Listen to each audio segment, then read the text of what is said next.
Hi friends, ಎಲ್ಲರಿಗೂ ನಮಸ್ಕಾರ. Welcome back to Monisha's kitchen. ಇವತ್ತಿನ ರೆಸಿಪಿ ಕ್ರೀಮಿ ಕುಕ್ಕುಂಬರ್ ಸಲಾಡ್. ಬನ್ನಿ ಹೇಗೆ ಮಾಡೋದಂತ ನೋಡೋಣ. ನಾನಿಲ್ಲಿ ಫಸ್ಟು ಸೌತೆಕಾಯಿನ ಸ್ಲೈಸ್ ಆಗಿ ಕಟ್ ಮಾಡ್ಕೊಳ್ತಾ ಇದ್ದೀನಿ. ಅಂದರೆ ತುಂಬ ತೆಳ್ಳಗಿರಬೇಕು ನೋಡಿ. ಹೀಗೆ ಪೂರ್ತಿ ಸೌತೆಕಾಯಿನ ಸ್ಲೈಸ್ ಆಗಿ ಕಟ್ ಮಾಡ್ಕೊಳ್ಬೇಕು. ನೆಕ್ಸ್ಟ್ ಒಂದು ಬೌಲಿಗೆ ಶಿಫ್ಟ್ ಮಾಡ್ಕೊತಾ ಇದ್ದೀನಿ. ನೆಕ್ಸ್ಟ್ ಈರುಳ್ಳಿನ ಸಹ ಸ್ಲೈಸ್ ಆಗಿ ಕಟ್ ಮಾಡ್ಕೊಳ್ಬೇಕು. ನಾನಿಲ್ಲಿ ಒಂದು ಸೌತೆಕಾಯಿ ಮತ್ತು ಒಂದು ಈರುಳ್ಳಿ ಹಾಕ್ತಾ ಇದ್ದೀನಿ.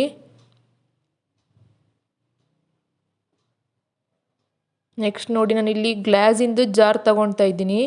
ಅದಕ್ಕೆ ಸೌತೆಕಾಯಿ ಸ್ಲೈಸ್ ಹಾಕ್ತಾ ಇದ್ದೀನಿ ಫಸ್ಟು.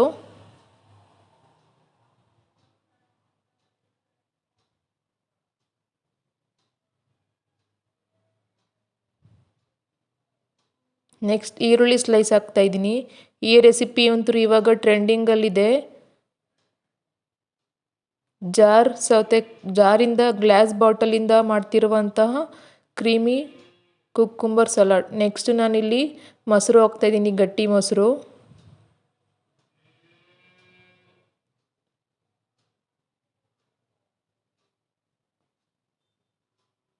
ನೋಡಿ, ನಾನಿಲ್ಲಿ 4 ಸ್ಪೂನ್ ಮೊಸರು ಹಾಕಿದ್ದೀನಿ. ಒಂದು ಸ್ವಲ್ಪ ಉಪ್ಪು,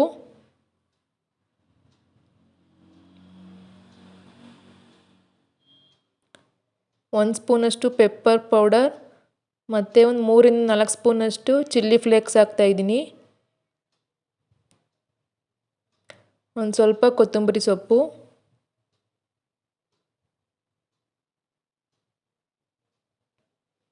ನೋಡಿ, ಅದನ್ನು ಕ್ಯಾಪ್ ಮುಚ್ಚಿ ನೀಟಾಗಿ ಮಿಕ್ಸ್ ಮಾಡ್ಕೊಳ್ಬೇಕು. ಫುಲ್ ಶೇಕ್ ಮಾಡಬೇಕು.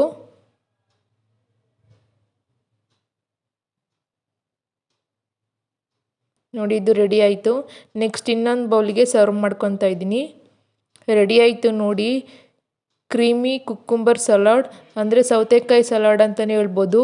ಡಯೆಟ್ ಮಾಡೋರಿಗಂತೂ ಇದು ತುಂಬ ಒಳ್ಳೆಯ ರೆಸಿಪಿ. ಈ ರೆಸಿಪಿ ಇಷ್ಟ ಆದರೆ ಪ್ಲೀಸ್ ನನ್ನ ಚಾನಲ್ನ ಸಬ್ಸ್ಕ್ರೈಬ್ ಮಾಡಿ, ಲೈಕ್ ಮಾಡಿ ಆ್ಯಂಡ್ ಶೇರ್ ಮಾಡಿ. Thank you.